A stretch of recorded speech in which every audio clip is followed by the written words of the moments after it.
I never thought confessing my love would go this horribly wrong. One minute I was speaking from the heart, and the next, the girl staring at me looked like she had no idea who I was. It started on an early spring evening in downtown Seattle, the kind where the air smelled like damp concrete and ocean salt, and you could almost taste possibility on your tongue. I had been rehearsing for 10 days straight, pacing around my room at 3 in the morning, whispering lines as if my life depended on it. Maybe it did. Because loving Ava Mercer felt like something I could no longer carry alone. It didn't just sit in my chest. It climbed up into my lungs, into my bloodstream, into the decisions I made and the way I looked at the world. Ava wasn't the girl everyone stared at first. She wasn't loud, she wasn't center stage, she didn't demand attention. She was the kind of beauty people discovered slowly, like sun through thick clouds. A softness that revealed itself only when you took the time to look. And I had looked. For 4 years. Maybe that was why I was shaking like an idiot that evening outside Mercer Coffee Company, the cafe her family owned. It was nearly closing time, and the lights from the inside spilled warm golden streaks across the wet pavement. I checked my phone for the 20th time. 1 minute to go. I swallowed hard. My best friend Sam had practically shoved me out of the apartment. If you don't confess tonight, I'm telling her myself. A threat like that had consequences. Sam wasn't joking. But even with all that preparation, nothing could have prepared me for what actually happened when that wooden door opened, the bell chiming overhead, and the girl I loved stepped outside. She was wearing a navy apron with the Mercer logo, her black hair pulled into a messy bun, a few loose strands curling around her cheeks from the steam of the espresso machine. Her cheeks were flushed. Her eyes were tired. I memorized all of it instantly. Ava, I breathed. She blinked. Hi. That should have been my first clue. Instead, I just plunged forward like a complete disaster with legs. I like you, I said, voice shaking. No. I love you. I've loved you for years. Every time you smile I feel like the sun comes up. I don't expect anything from you, I needed to tell you. I need you to know. She stared at me. Frozen. Startled. Confused. I thought she was overwhelmed. I thought she was trying to process a confession that was coming from nowhere and everywhere at once. I thought she was about to reply with either relief or devastation. What I didn't think was the truth. I had just confessed my love to the wrong girl. But I didn't know that yet. Not until she said the sentence that cracked open the universe. I think. You're looking for my sister. The bottom dropped out of the world. Because Ava Mercer didn't have a sister. Or so I believed. It wasn't until she continued, eyebrows raised with an expression that hovered between sympathy and awkward amusement, that realization struck. I'm Mia, she said. Ava's twin. For a second the earth stopped spinning. Then it spun too fast. I stood frozen on the sidewalk. Rain dripping from the awning, humiliation pooling around my feet like dirty puddle water. I didn't even know Ava had a twin. How could someone exist who looked so identical that I couldn't tell the difference? Mia Mercer took a tiny step forward, as if she could sense me fragments from collapsing. Are you okay? No, I was not okay. I was a human catastrophe. I'm so sorry, I croaked. I thought you were her. She works here Friday nights. Mia winced and offered an apologetic half-smile that somehow made her even more stunning, which was deeply inconvenient considering I was currently dying. She does. But she had an exam tomorrow and asked me to cover. Mia's voice was gentle, warm, empathetic. Too empathetic, which only made this worse. I didn't mean to freak you out. I just professed my love to a total stranger, I said, unable to stop the words from tumbling out. I think that qualifies as freaking out. She laughed softly then, and God, it was the same laugh. The same exact laugh Ava had. Or maybe I had only imagined it all these years. Maybe everything I had ever known about Ava was now blurred at the edges by the existence of someone who shared her face. You should sit down before you pass out, Mia said. Come inside. I'll make you tea. I wanted to refuse. Pride told me to run until I disappeared into the night, maybe all the way into another city. Montana sounded nice. Or Alaska. Yes, I could disappear in Alaska. Change my name. Become a fisherman. But my legs were too numb and my heart was too unhinged to walk away, so I followed her back inside. Mercer Coffee was empty besides a college kid asleep at a laptop in the corner, headphones intact. The lights were dim, late evening warm and comforting in a way I didn't deserve. Mia ducked behind the counter and flipped the kettle. Chamomile, she offered. Whatever cures embarrassment. She smiled. If I had that, I'd be a billionaire. I sat at a table closest to the wall, staring at the framed photos of the Mercer family that lined the shop. Most I recognized from years of subtle, painful admiration. But there, tucked at the bottom of one frame, was a picture I had never seen. Ava. And another Ava. The same face, same laugh, same dark hair, arm in arm, wearing matching Evelyn sweatshirts. I leaned back in my chair, stunned. How hadn't I noticed? How hadn't Ava ever mentioned having a twin? The kettle clicked. A moment later, Mia placed a steaming mug in front of me and slid into the chair across from mine. So, she said with a small smile, you're in love with my sister. I covered my face with both hands. Please let the floor open up and swallow me. She laughed again, and it wasn't mocking. It was kind, patient. Like she had seen worse things in the world than a love-struck idiot with terrible luck. You know, she said slowly, I'm not sure I've ever had someone confess their deepest feelings to me before and then immediately take them back. That's because they were meant for someone else. I groaned. And now I sound like a psychopath. Mia leaned forward, resting her chin on her hand. Actually, she said, I admired it. My head snapped up. What? You should have seen your face. You were terrified but still went through with it. She shrugged lightly. Most people spend their lives wanting something but never daring to say it. That's because most people have enough sense not to say it to the wrong woman. She laughed again, covering her mouth. For a moment she looked different from Ava. Softer around the mouth, sharper around the eyes. Suddenly I began noticing the distinctions. The tiny scar near her eyebrow. The slightly different cadence in her voice. Mia Mercer was not Ava Mercer. She was her own person. She was also the witness to my personal emotional explosion, which made her unforgettable in ways I did not ask for. I'm sorry, I finally said, quieter. I didn't mean to drag you into this. You didn't drag me anywhere, Mia replied. I walked in all by myself. Something about that answer hit deeper than I expected. I found myself studying her more carefully. The way her fingers tapped the mug. The way she was watching me, not mockingly, but with genuine interest. You really didn't know about me, she said, and it wasn't a question. I didn't, I admitted. Ava and I aren't close. I've admired her from afar for so long I thought I had memorized everything about her. Apparently I was wrong. Mia tilted her head. A flash of melancholy passing briefly across her features. I guess that means she hasn't talked much about her family. I didn't want to pry. You wouldn't have been prying. You would have learned she had an identical twin who snuck out of the house at 13 to dye her hair pink and got grounded for a month. I smiled. Sounds like a rebel. Not really. She exhaled softly, expression turning thoughtful. Ava was the golden child. Perfect grades, perfect decisions, perfect smile. I was the storm. I blinked. That explained a lot more than she probably realized. So, Mia continued, tell me, what made you fall in love with her? The question burned. Because I did know. I had known for 4 years. And maybe speaking it aloud would finally make the feelings feel less suffocating. She makes people feel seen, I said slowly. Every time she listens to someone talk, it's like the rest of the world disappears. She's calm. She's gentle. She's steady. And I'm not. Mia softened. I get that. You do. She nodded. Because that's how I've always felt standing next to her too. Silence fell between us, and it wasn't uncomfortable. It was strange, heavy, meaningful. Like I was sitting across from someone who understood more than she should. Finally I exhaled. I should probably go. Pretend this never happened. Start fresh tomorrow. Mia's eyes flicked up to mine. I won't tell her. Not unless you want me to. I closed my eyes in relief. Thank you. But, she added lightly, you should tell her eventually. Someone who loves that hard shouldn't stay silent.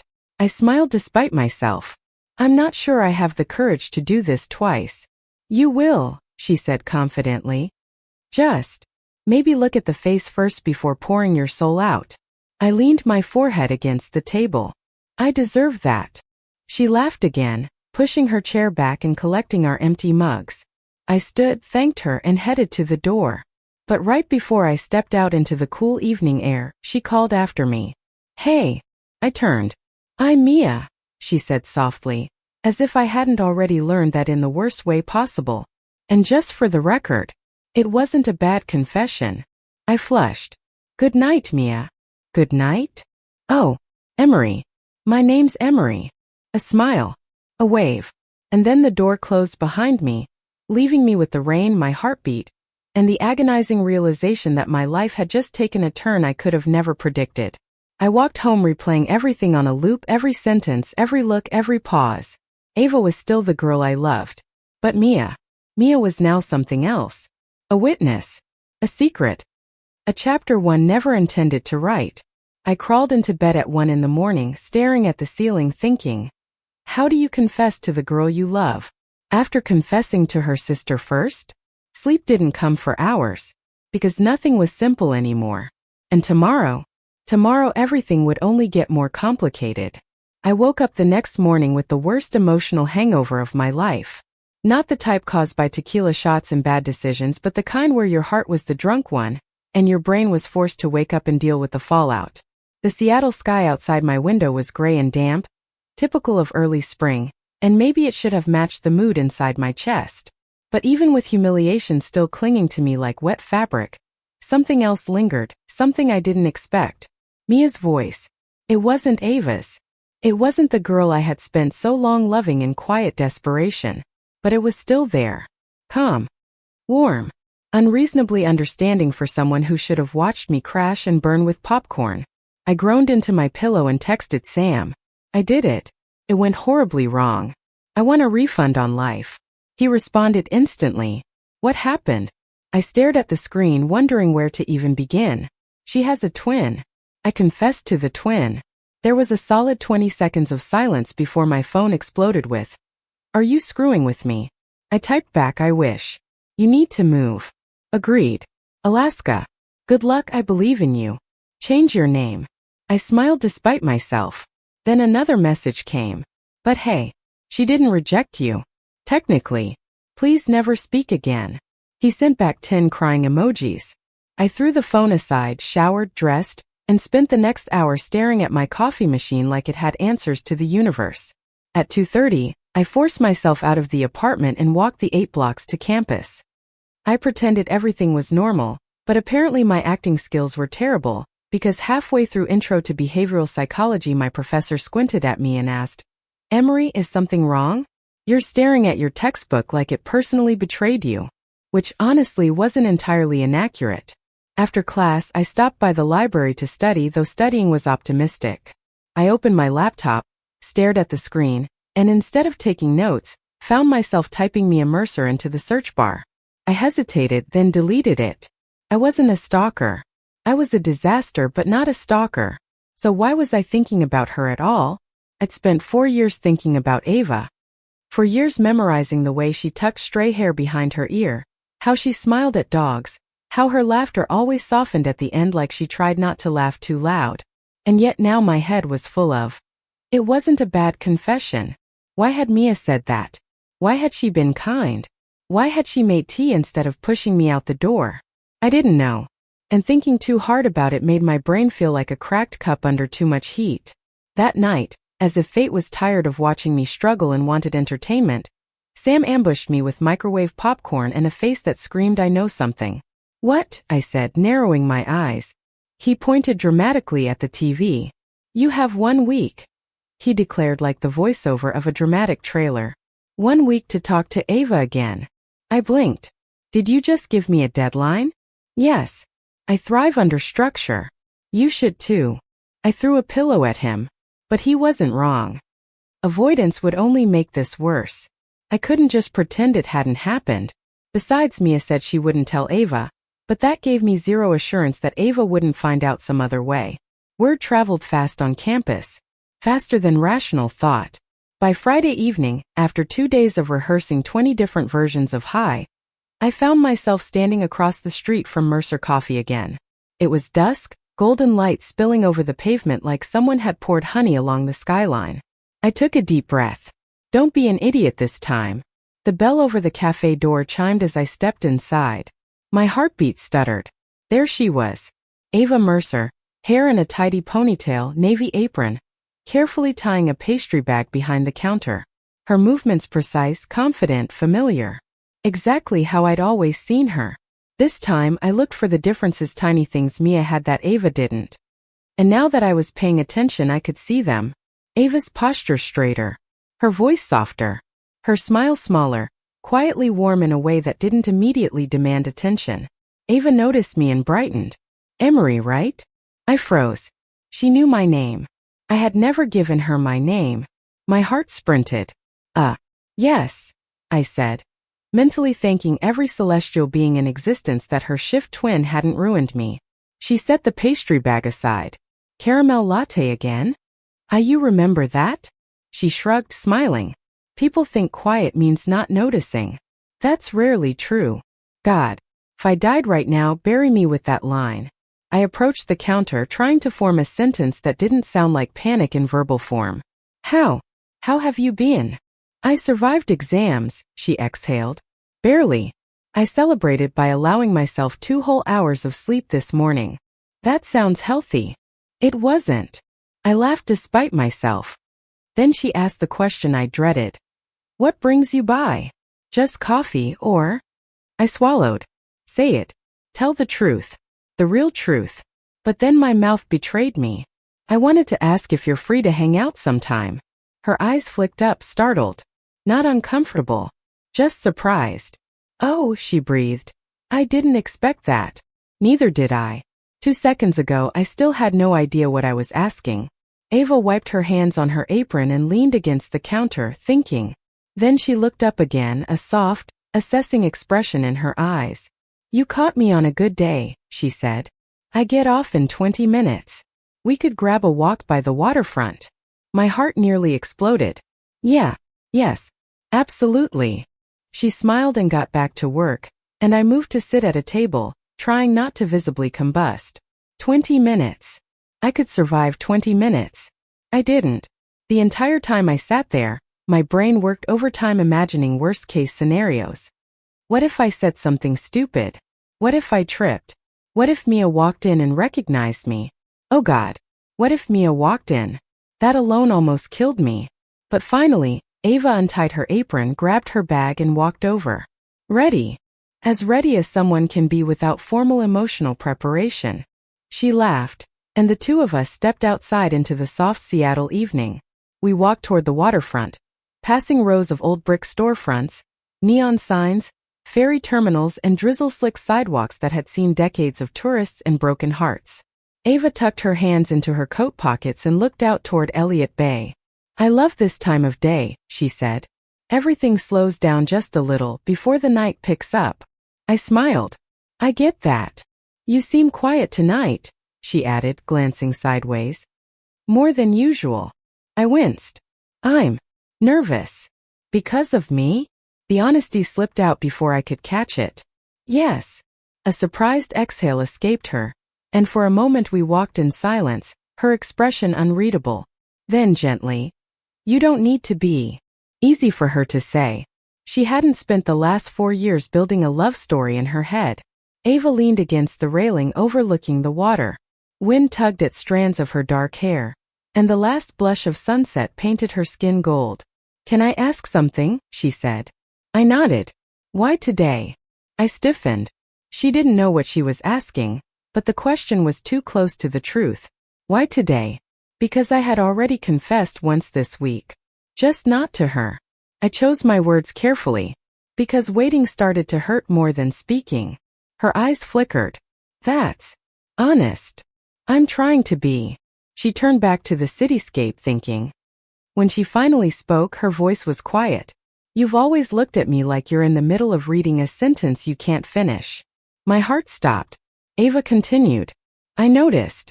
I just didn't know what to do about it. I didn't want to make things uncomfortable. You didn't, she said softly. If anything, you made me curious. I blinked rapidly, trying not to look like my soul had just temporarily exited my body for processing. Curious. She nodded. You're the kind of person who watches before speaking. Most people talk just to fill the silence. You don't. I like that. I had to look away before I melted in public. Then she asked, Can I be honest too? Please. I'm not opposed to getting to know you, Ava said slowly, but I need you to understand something first. My pulse thudded. What is it? My life is complicated sometimes. People expect things from me. To be the dependable one. The steady one. The perfect one. My chest tightened. Mia's words echoed. Ava was the golden child. I was the storm. Ava continued. I don't always know how to let people in. But I'm trying. I swallowed, searching for an answer that didn't feel small. Letting someone in doesn't mean giving everything all at once, I said quietly. It just means not standing alone when you don't have to. Ava looked at me in a way she never had before, not with polite recognition or gentle curiosity, but with something tender, something that made the air feel warmer. You speak like that often? She asked. Only when terrified. She laughed softly, then checked her phone. I have another shift tomorrow. But if you want to meet again, I'd like that. I nodded, unable to hide the stunned smile shaping my mouth. I'd like that too. We turned back toward the street, walking side by side, the silence gentle now, not weighted. When we reached the bus stop, Ava stepped onto the curb and exhaled. I'll see you soon, Emery. She gave a small wave, then boarded, leaving me alone on the sidewalk, heart racing like a drumline. For the first time in 4 years, I had actually spent time with the girl I'd built impossible feelings for. And it had gone well. Shockingly well. Too well. Which, of course, was when life decided to get involved again. On my walk home, I crossed the intersection near the coffee shop just in time to hear someone call out, So you survived. My stomach dropped before I even turned. Mia. She stood outside Mercer Coffee, half out of her jacket, holding a box of pastries like she just finished a late shift. Her grin was small, teasing. You didn't run to Alaska. I'm impressed. I froze in the middle of the crosswalk, cars inching impatiently behind me before I scrambled forward and joined her on the sidewalk. Mia, I said, unable to hide the shock in my voice. I thought you had class. Got out early, she shrugged. Came to steal leftover muffins before the morning rush. She leaned against the brick wall, arms crossed, studying me with careful interest. You look less panicked than last time, she observed. Either the confession hangover wore off or something good happened. I opened my mouth, then closed it, suddenly aware of the enormous social landmine I was standing on. If I told her I'd just been on something that vaguely resembled a date with her identical twin, what would that make me? Hopeful? Dangerously stupid? All of the above? Before I could answer, Mia's expression shifted, more serious now, like she was reading the truth in my hesitation. You saw Ava today. It wasn't a question. I nodded. And I exhaled. It went. Okay. Better than okay. Mia looked down at her sneakers, toe scuffing the pavement. I'm glad, she said, and she sounded like she meant it. When she looked up again, her eyes were softer. I told you it wasn't a bad confession. I flushed, rubbing the back of my neck. Mia. She lifted a hand, stopping the apology she sensed coming. You don't have to explain anything to me. You like my sister. That's not something you need to be sorry for. I nodded slowly, but something in her voice, something faint and impossible to define, made my chest tighten. You helped me the other night, I said quietly. More than you know. Mia looked away, expression unreadable. I was just there, she murmured. Anyone would have done the same. Not anyone. She didn't answer. For a long moment we just stood there with the city moving around us, buses growling, crosswalks blinking, neon signs buzzing to life one by one. Then Mia spoke again. Emery. Yeah. Her voice was calm, but something in her eyes shimmered with an emotion I couldn't name. Just be gentle with her. Ava gives so much every day and people assume she has endless energy to keep giving. She doesn't. I swallowed. I would never hurt her. I know, Mia whispered. That's why I didn't tell her. Silence draped between us, heavy and complex. Good night, Emery. she said after a moment, stepping back. See you around. I watched her disappear into the shadowy glow of the streetlights, the pastry box swinging lightly at her side. I didn't realize I was still standing there until the rain started. And suddenly I understood. This wasn't just a love story anymore. This was a crossroads, and I had no idea which direction the road would pull me next. The next week unfolded in cautious, delicate steps. Ava and I began to meet regularly, sometimes for coffee after her shift, sometimes for slow evening walks along the water, sometimes sitting on the public library's rooftop garden where she quizzed me on statistics while pretending not to notice she was better at explaining the textbooks than the professors. Getting to know her felt like reading a novel I'd waited years to open. She wasn't dramatic or intense, she was steady, thoughtful, gentle. She listened with her whole body, not just her ears. She remembered details I didn't know I'd said. She made small, soft jokes that you only caught if you paid attention. She was everything I thought I'd loved from afar. And yet an unexpected truth kept threading itself quietly beneath the surface every time I walked her home. Every time I received a text that made her laugh. Every time she told me about some childhood story. Mia was there too. Not physically, but in the echoes. The shared memories. The glimpses of the girl who had stood with me in the kitchen that night, made tea, and sat with my messy feelings without flinching. I still remembered the way Mia looked when she said, "Be gentle with her," and the look in her eyes when she said it. A few days later it became impossible to ignore. It happened on a Thursday night. Ava and I had walked back to her building under a sky filled with the silver glow of street lamps and the steady rumble of passing traffic. She stopped outside the lobby entrance, hugging her coat tighter around herself. "I had a good time tonight," she said, brushing hair behind her ear. "Me too." She hesitated like she was deciding whether to hold something in or let it out. "Can I tell you something?" I nodded. It's been a long time since someone made me feel seen. My breath caught. "Ava, you don't have to say anything," she added, smiling softly. "I just wanted you to know." She opened the lobby door, paused and looked back. "See you tomorrow?" "Definitely." The door slid closed behind her, and I turned to leave. I didn't even make it 10 steps before Mia rounded the corner of the building, backpack slung over one shoulder, a loose hoodie hanging off her frame like she'd rushed out the door without thinking. When she spotted me, she slowed. "Oh," she said, voice unreadable. "You're still here." I swallowed. "Just heading home." Mia nodded and moved past me toward the entrance but stopped with her hand on the door. "She likes you, you know," she said quietly. The words hit harder than I expected. "I know," I replied. "And I like her too." Mia didn't move. For a long moment, she just stared at the door like she was deciding whether to open it or not.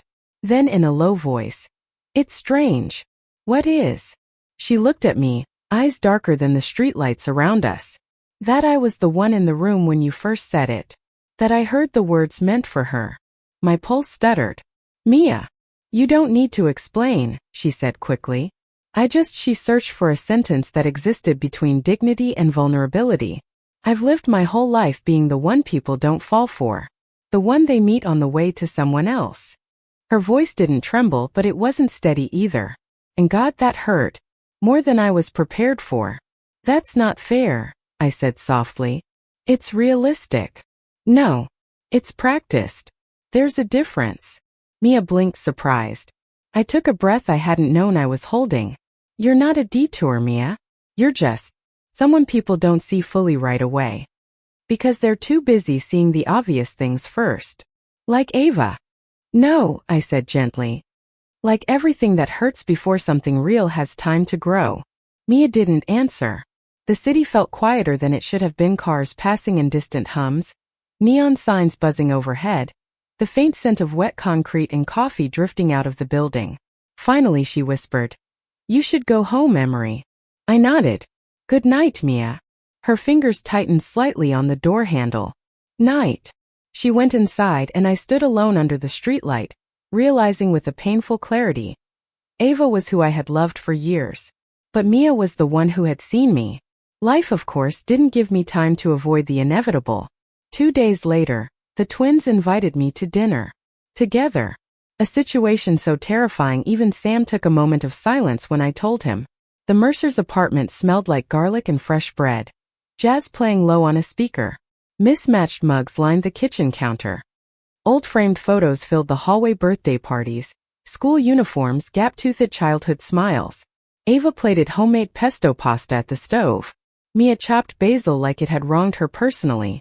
"Sit," Ava said, motioning toward the dining table. I obeyed, trying to ignore the fact that two identical pairs of eyes occasionally flicked up to look at me while pretending not to. Dinner was warm, comfortable, surprisingly easy. We laughed, shared stories. Ava spoke about her upcoming piano recital. Mia told me about the time she got suspended in 10th grade for rewiring the school PA system to play Beyoncé at lunchtime. By dessert I had relaxed, which was exactly when Ava set down 2 bowls of peach sorbet, sat across from me and said, "Can I ask something important?" I froze.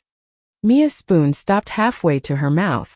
Ava's gaze was thoughtful, not aggressive but unwavering. "When we first talked outside the cafe, you said waiting started to hurt more than speaking." My chest tightened. She continued, "That made me think about something. About timing. About how long you must have carried those feelings before saying anything."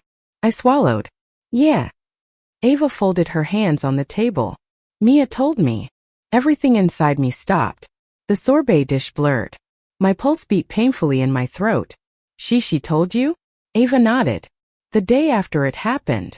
Shock hit in a second wave followed immediately by confusion. "But she said she wouldn't," I asked. Ava interrupted gently. "I told her something was off that afternoon. She looked like she was carrying someone else's weight. I didn't want her to do that alone." I closed my eyes. Of course Mia would protect someone else even while breaking quietly in the background. Ava leaned forward slightly. "I'm not upset," she said. "But I need you to know something." Mia stared hard at the table, jaw set. Ava continued, "I like you, Emery. Truly. And I want to see where this could go." My breath caught. "But," she added softly, "I need to make sure we're choosing each other for the right reasons. Not because of a story we built in silence. And not because someone else stood in the doorway first." Silence fell like snow, soft, heavy, unavoidable. Ava looked at her sister, then at me. "You don't have to answer right now. Just don't run from the truth when you figure it out." She stood. "I'll give you 2 a minute." She disappeared down the hall, leaving me and Mia in the warm, quiet light of the dining room. Mia didn't move. She didn't speak. So I did. "I never meant to hurt either of you." "I know," she said quietly. "I didn't know it would get so complicated." She exhaled a tiny hollow laugh. "Feelings usually are." I looked at her, really looked at her. The girl who had held the pieces of my disaster without flinching. The girl who comforted me while knowing the words weren't meant for her. "Mia," I said softly, "you weren't the wrong person that night." She finally met my eyes. "You were just the first one who heard me." Her breath shook. And that was when the truth settled fully in my chest, clear and undeniable. Ava was the girl I had loved in theory. Mia was the girl I was falling for in reality. I stood and pushed my chair back. "I should talk to her," I said. Mia nodded once, but I saw it. The flicker of relief. Not because she was losing, because she wasn't being erased. I walked down the hallway and found Ava standing by the bedroom window, looking out at the city lights. When she turned, her eyes were calm. "Well?" she asked. I took a breath. And told the truth, not the easy one. "I care about you, Ava. And I always will." Her expression softened. "But I'm starting to realize," I continued, voice steady now, "that the person who understands me the most, the person who saw me first, wasn't the one I spent 4 years imagining." Ava's lips curved in a small, knowing smile. "I wondered if you'd say that. So you're not angry?" She shook her head. "Emery, love isn't a race. And I don't want someone who chooses me just because they chose me first." My throat tightened. "I'm sorry. You don't have to be," she said. "Just be honest from here on." She stepped closer and squeezed my Shadera gesture, both blessing and release. Then she whispered, "I think someone's been waiting for you in the other room for a long time." I closed my eyes, and when I opened them, something heavy had finally lifted. I walked back into the dining room. Mia had her bag in her lap, ready to leave, but stopped when she saw me. I didn't give her a speech. I didn't overthink it. I just stepped close enough that she could hear the truth in my voice without me having to raise it. "I'm here," I said quietly. "If you'll have me." The way her breath caught small, sharp, astonishingly vulnerable was the single most beautiful sound I'd ever heard. Tears rose in her eyes before she could blink them away. "You mean that?" "I do." She stared at me for one heartbeat, then another, and finally, with a trembling exhale, "Then don't disappear." "I won't." She stood, close enough to touch, close enough that the air itself felt new. Outside the apartment window, Seattle hummed softly, ferries in the harbor, neon lights glowing warm against the wet pavement, the whole city quietly carrying 1,000 imperfect love stories at once. Ours was just one of them. Messy, unexpected, but real. Mia smiled, small and shining. "Guess you confessed to the right girl after all." I laughed softly. Eventually, she took my hand, and for the first time since this story began, my heart wasn't running ahead of me or aching with regret. It was exactly where it belonged. Thank you for listening. Like and subscribe to get notifications about next videos.